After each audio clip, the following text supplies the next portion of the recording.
এই কিছুদিন বললাম মনটা খুব খারাপ হয়ে গেছে।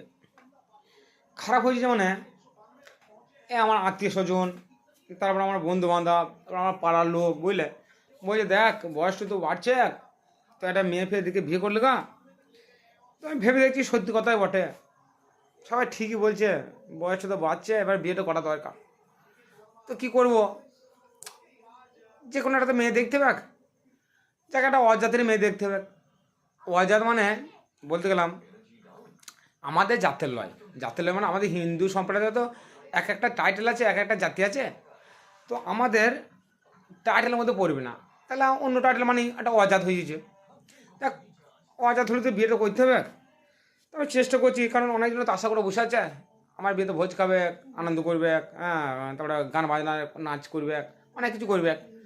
তো আমার একটা আইটেম ঠিক করে নিয়েছি বিয়েতে, সবাইকে খাওয়াতে যেমন হবে, প্রায় 1000-5 লোক খাওয়াইতে হবে। তো খিচুড়ি করবো, আর একটু করে বেগুন ভাজা, আর দুটো করে পাঁপড়, আর পাতলা পাতলা করে টক করবো। তো সেরকম সিদ্ধান্ত নিয়ে নিয়েছি, কারণ মেয়ে জাত আমার আমার জাতের মানে আমি যে জাতি, তো সেই জাতির মধ্যে আমার মনে যদি না পায়, তাহলে একটা অজাতের মেয়ে বিয়ে করতে হবে। দেখ, করতে হবে।